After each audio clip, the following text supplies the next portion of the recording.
अस्सलामुअलैकुम दोस्तों, असां हींअर आहियूं मोरे खां अॻियां कांदड़ा कॉलोनी खां हेठि कच्चे में, जिते असांजे दोस्त सावण ऐं वज़ीर ही बनी काई आहे, जंहिंमें हिननि छांई पोखी आहे। ही छांई जेका आहे सावण ही हिनखे घणो टाइम थियो आहे पोखे? 4 महीना कम थियन 5 महीना। 4 महीना? हाँ 4-5 महीना थियन। अच्छा, हाँ एकड़ में घणी थी निकिरे? एकड़ में सब 2 ट्रक 4 ट्रक 2 ट्रक निकरी वतन। ट्रक में घणो हूंदो आहे? ट्रक में माना 320 330 मन अची वने। अच्छा, हाँ 330 320 मन, माना हिकिड़े एकड़ में 600 मन निकिरी थो वञे। 600 मन निकरी था। अच्छा, माशाल्लाह छाई माशाल्लाह सही थियो आहे न। हाँ रिजल्ट सां छाई ॾिस माल कीअं हेठि पियो आहे। बिन हफ़्तनि में तयार। हिनखे केतिरो टाइम लॻंदो अञा? 2 हफ़्ता बस 2 हफ़्ता कम बस।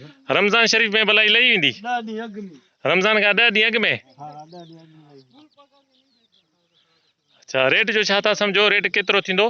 रेट महांगाई जे दौर सां 2000 थियण खपे। 2000 रुपया थियण खपे।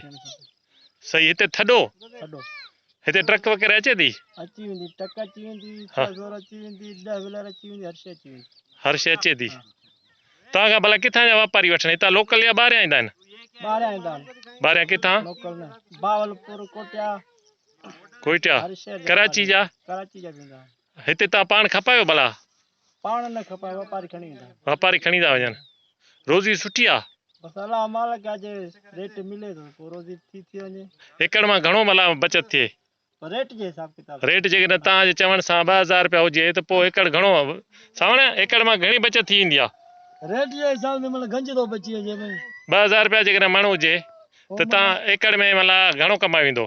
रोज़ी घणी मिलंदव? मतलब 5-6 लख रुपया रोज़ी मिली। 5-6 लख हारी के? 5-6 लख ज़मींदार खे एकड़ मां? मिली।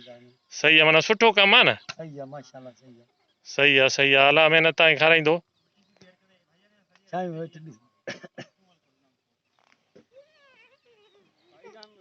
संगत असांजी के दुआ कजो त रेट भलो थिए।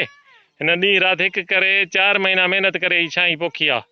घर घाट खां परे हिते कच्चे में सुता पिया आहिनि। ही हिनजी भूंगी आहे, जंहिंमें ही पंहिंजे बचनि वारनि खां परे ॾींहुं राति हिते आहिनि।